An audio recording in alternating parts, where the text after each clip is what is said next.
Hi കൂട്ടുകാരെ, പുതിയൊരു വീഡിയോയിലേക്ക് എല്ലാവർക്കും സ്വാഗതം.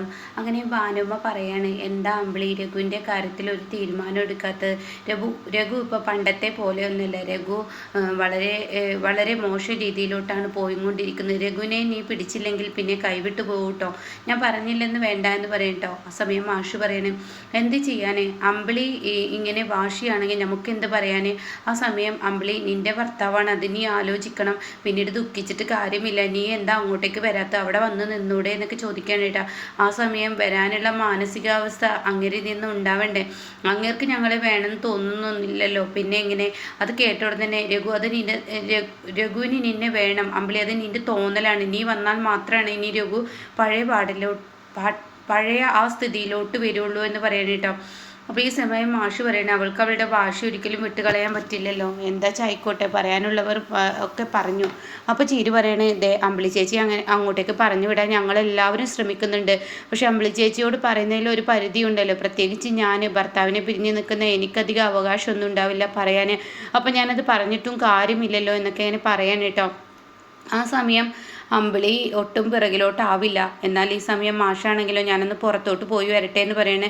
വനുമ പോകുന്നതൊക്കെ വനുമ ഞാൻ പോവാണ്, വനുമ ചായ കുടിച്ചിട്ട് പോയാൽ മതി. അപ്പോൾ വനുമ പറയണേ, ഞാൻ അതിന് മുന്നേ തന്നെ പോവും, ചായ എന്തായാലും കുടിച്ചോളാം എന്ന് പറയണേ. പിന്നീട് ഇവർ ചായയൊക്കെ എടുത്തു കൊടുക്കണം കേട്ടോ. ഇതേ സമയം അമ്പിളി, നീ ഒരു കാര്യം ചിന്തിക്കണം, നിന്റെ ഭർത്താവാണ് നശിച്ചു പോകുന്നത്. രഘു പതിവിലും കൂടുതലാണ് കുടി. ഇപ്പോൾ ഒരായുസിൽ കുടിക്കേണ്ടത് മുഴുവൻ അവനിപ്പോൾ കുടിച്ചു തീർത്തെന്ന് തോന്നുന്നു. അത്രയും കുടിച്ചു കഴിഞ്ഞു.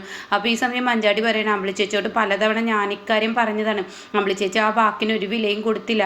ആ സമയം അമ്പിളി പറയാണ്, അവനവനിക്ക് നേരാവണമെന്ന് അവനവന് തോന്നാതെ മറ്റുള്ളവർ എന്ത് പറഞ്ഞിട്ടെന്താ? അങ്ങനെയല്ല അമ്പിളി, അവനിപ്പോൾ പഴയതുപോലെ ജോലിക്കൊന്നും പോകുന്നില്ല. ദാസാങ്ങറുമായി അവൻ പിണങ്ങിയിരിക്കുന്നു. അതുകൊണ്ട് തന്നെ ജോലിക്കും പോകുന്നില്ല. അവൻ്റെ സ്ഥിതി വളരെ മോശമാവുന്നു. പിന്നെ എനിക്കറിയാത്തൊരു കഥ അവൻ പറയുന്നുണ്ട്. എൻ്റെ മനസ്സിലെ കുറ്റബോധം അത് മാറി മനസ്സിലാക്കാനാണ്. അവർക്കത് കൊടുക്കേണ്ടത് കൊടുത്തെങ്കിലാണ് എനിക്ക് മനസ്സിന് സ്വസ്ഥത കിട്ടുള്ളൂ, അല്ലെങ്കിൽ എൻ്റെ മനസ്സ് ഉരുകിത്തീരും എന്നൊക്കെയാണ് രഘു പറയുന്നത്. അത് കേൾക്കുന്ന അമ്പിളി ഒന്ന് പതറിയിട്ടോ.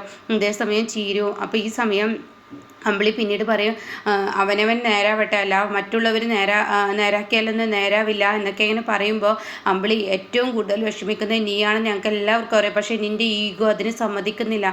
എന്നാൽ രഘുവിനെ നീ നേരാക്കണം. രഘു ഇപ്പോൾ ഈ അവസ്ഥയിൽ കിടക്കുന്നത് നിനക്ക് മനോവിഷമം ഉണ്ടാക്കുന്നെന്നും അറിയാം. പക്ഷേ നീ ഇനി ഇത് കണ്ടില്ലെന്ന് വെച്ചാൽ വലിയ ആപത്തിലോട്ടാട്ട പോവാ അമ്പിളി എന്നൊക്കെ ഇങ്ങനെ പറയുമ്പോൾ അമ്പിളി അതിന് പ്രത്യേകിച്ച് മറുപടി ഒന്നും നൽകില്ല കേട്ടോ.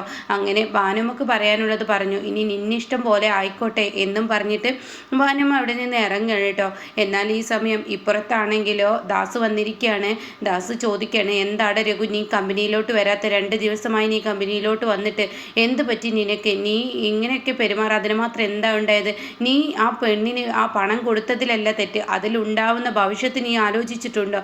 25 ലക്ഷം രൂപ അവളുടെ പേരിൽ വന്ന് അത് രഘു അയച്ചു കൊടുത്തു എന്ന് അറിഞ്ഞു കഴിഞ്ഞാൽ പിന്നീട് പോലീസ് നിന്നെ പിടിക്കപ്പെടും. പോലീസ് മാത്രമല്ല, നമ്മളെ എല്ലാവരും ചുറ്റിപ്പറ്റി അതിൻ്റെ പേരിൽ കേസും കൂട്ടങ്ങളും ഒക്കെ ആവും. നീ ഒന്ന് ചിന്തിക്കണം. ഇത് കള്ളക്കടത്ത് മാഫിയയുടെ സ്വർണ്ണമാണ്, അത് നീ മറന്നു പോകുന്നു. എന്താ നിനക്ക് പറഞ്ഞാൽ മനസ്സിലാവാത്ത? നീ പഴയതുപോലെ കമ്പനിയിലോട്ട് വാ. അപ്പോഴത്തെ ദേഷ്യത്തിൽ ഞാൻ അങ്ങനെയൊക്കെ പറഞ്ഞതാണ്. ദാസങ്ങൾ അത് വിട്ടേക്ക്, ഞാൻ ഇനി കമ്പനിയില്ല ഒന്നുമില്ല, എനിക്ക് എൻ്റേതായ ജീവിതം ജീവിച്ച് തുടങ്ങണം. മറ്റുള്ളവരുടെ ഇതിലൊക്കെ സ്വസ്ഥത കേട്ട് ഇനി ആരുടെയും പിന്നാലെ ഞാൻ പോകാനൊന്നിനുമില്ല എന്നൊക്കെ അങ്ങനെ പറയുമ്പോൾ ഉടൻ തന്നെ ദാസ് പറയണേ, ഞാനൊരു കാര്യം പറയാൻ രഘു, നീ നിൻ്റെ മകളെയും ഭാര്യയും മറന്നും കൊണ്ടാണ് ഈ പ്രവൃത്തി ചെയ്യുന്നത്. എൻ്റെ മകൾക്കും ഭാര്യയെ എന്നെ വേണമെന്ന് എനിക്ക് തോന്നിയിട്ടില്ല. അവർക്ക് തോന്നുകയാണെങ്കിൽ ഇങ്ങനെയൊന്നും എനിക്ക് ഈ ഗതി വരില്ല. അപ്പോൾ അതുകൊണ്ട് അവരുടെ കാര്യം വിട്ടേക്ക്. അതൊക്കെ ദാസ് അപ്പം തന്നെ പറയാം, അതൊക്കെ നിൻ്റെ തോന്നലാണ്. തോന്നലൊന്നും ഇല്ല എന്ന് പറയണം കേട്ടോ. ഇതേ സമയം സുശീലയാണ് കാണിക്കുന്നത്. സുശീല ഇങ്ങനെ തുന്നിക്കൊണ്ടിരിക്കുന്ന സമയത്ത് ആരോ മുറ്റത്ത് വന്ന് ബെല്ലടിക്കുന്നു.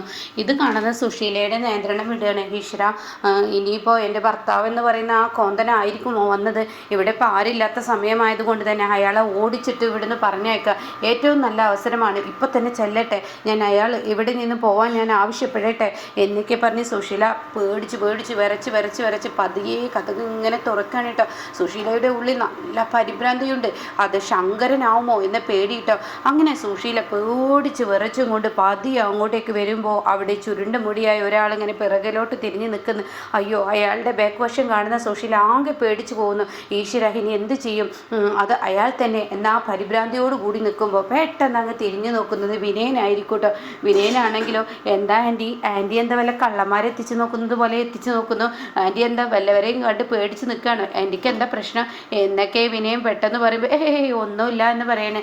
അല്ല വിനയ, നീ എന്താ ഇങ്ങോട്ടേക്ക്? അതെ, എൻ്റെ ആൻറ്റിയെ കണ്ടത് നല്ല നിമിഷമാണെന്ന് തോന്നുന്നു. ഞാൻ ഇനിയിപ്പോൾ സ്വന്തമായി ഒരു കടയിടാൻ പോവാണ്. അന്ന് ആൻറ്റി ഈ ജയിലിൽ പോയത് എൻ്റെ നല്ല കാലത്തിന് വേണ്ടിയാണ്. CCTV വെച്ച് ഒരു കട തുടങ്ങാം എന്നുള്ളത് ആൻറ്റിയുടെ ആ ഒരു ഇതിലൂടെയാണ് എനിക്ക് വിജയം കിട്ടിയത്. അതുകൊണ്ട് തന്നെ CCTV കട ഓപ്പൺ ആക്കാനാണ് ഞാൻ പോകുന്നത്. എൻ്റെ കടയുടെ ഉദ്ഘാടനവും അതുപോലെ തന്നെ ഈ വീട്ടിലുള്ള എല്ലാവരെയും ക്ഷണിക്കാനാണ് ഞാൻ വന്നിരിക്കുന്നത്. ഈ വീട്ടിലെല്ലാവരും എൻ്റെ കട ഉദ്ഘാടനത്തിന് വരണം.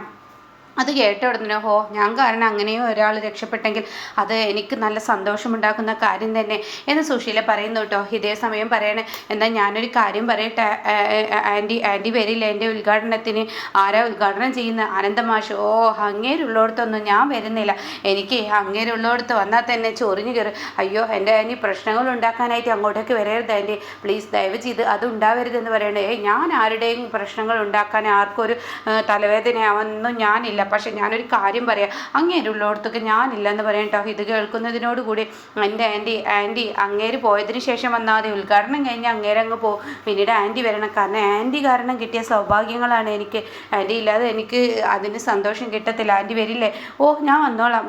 ഇനി ഇത്രയും വിളിച്ച സ്ഥിതിക്ക് ഞാൻ വരാതിരിക്കില്ല എന്ന് ഇന്ദ്രനോട് അനുപമയോട് മറ്റെല്ലാവരോടും ആൻറ്റി പറയണം കേട്ടോ. ആയിക്കോട്ടെ, അത് ഞാൻ പറഞ്ഞോളാം എന്നും സുശീല പറയുന്നു കേട്ടോ. എന്നാൽ ഈ സമയം ഇപ്പുറത്ത് അമ്പിളിയാണ് കാണിക്കുന്നത്. അമ്പിളിക്കാണെങ്കിലോ പിടിവിട്ട് പോവുകയാണ്.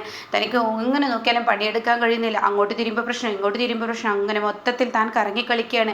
അപ്പോൾ ഉടനെ തന്നെ ചിരിത് ശ്രദ്ധിക്കുകയാണ്. എന്താ ചേച്ചി എന്താ ഇവിടെ എന്തൊക്കെയാണ് ചെയ്ത് കൂട്ടുന്നത്? അതെ, ഞാൻ ഈ കറി ഇളക്കുന്ന തവി കാണാനില്ലല്ലോ. തവിയല്ലയും കൺമുന്നിൽ ഇരിക്കുന്നത്. ചേച്ചിക്ക് എന്താ കണ്ണും കാണാതായോ? അത് കേട്ട ഉടനെ തന്നെ എന്താണാവോ ഈ തവി കണ്ണിന് മുന്നിൽ ഇരിക്കുന്നത് ഞാൻ കണ്ടില്ല എന്ന് പറഞ്ഞ് അങ്ങോട്ടും ഇങ്ങോട്ടും ഇങ്ങനെ നടക്കുകയാണ് കേട്ടോ. അമ്പിളിക്ക് ആകെ മനസ്സ് വിടിവിട്ട് പോയി ഇരിക്കുകയാണ്. രഘുവിൻ്റെ കാര്യത്തെക്കുറിച്ച് ആലോചിച്ച് തൻ്റെ മനസ്സാകെ വേദനിച്ചും കൊണ്ടിരിക്കുകയാണ് കേട്ടോ. ഈ സമയം അമ്പിളിയോട് ഇവിടെ ചിരി പറയണം. അമ്പിളി ചേച്ചി ഒന്ന് തന്നെ ആലോചിച്ച് നോക്ക്. എന്താ ഞാൻ ആലോചിക്കേണ്ടത്? അമ്പിളി ചേച്ചിയുടെ കൺമുന്നിൽ എല്ലാം ഇരുന്നിട്ടും അമ്പിളി ചേച്ചി ഒന്നും കാണുന്നില്ല. എന്താ അമ്പിളി ചേച്ചിക്ക് ഇത്ര ബുദ്ധിയും ബോധവും ഇല്ല? അമ്പിളി ചേച്ചി കാരണമല്ലേ രഘുവേട്ടൻ തകരുന്നത്? അതെ, ഞാൻ കാരണം ആരും തകരില്ല. ഓരോരുത്തർ നേരാവണം എന്നുള്ളത് ഓരോരുത്തരുടെ ലക്ഷ്യമാണ്.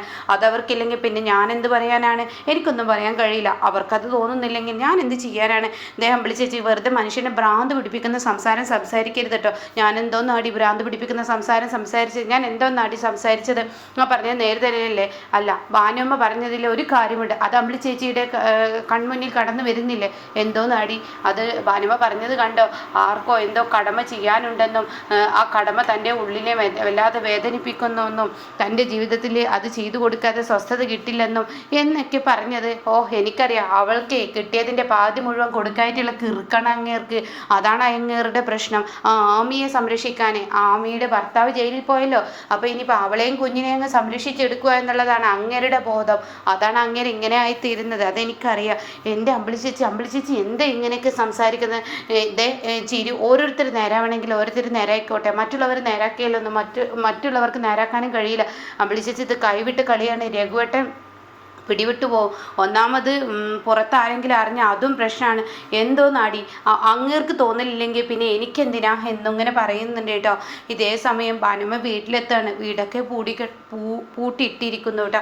അപ്പോൾ ഭാനുമ്മ ഈ രഘു എങ്ങോട്ടാ പോയത്? വണ്ടിയാണെങ്കിൽ ഉമ്മറത്തുണ്ടല്ലോ, ഇവൻ എന്ത് പറ്റിയെന്നൊക്കെ ഇങ്ങനെ പറയുന്നുണ്ട്. ആ സമയം രഘു കാണാം ഒരു ഓട്ടോയിൽ വന്ന് ഇറങ്ങുന്നത്. തൻ്റെ കയ്യിൽ ഒരുപാട് മദ്യക്കുപ്പികളും ഉണ്ട്. അത് കാണുന്ന ഭാനുമ്മക്ക് പിടിവിട്ടു പോവാണ് കേട്ടോ. അങ്ങനെ ആ ഒരു സീനിലാണ് കേട്ടോ എപ്പിസോഡ് നിർത്തിയിരിക്കുന്നത്.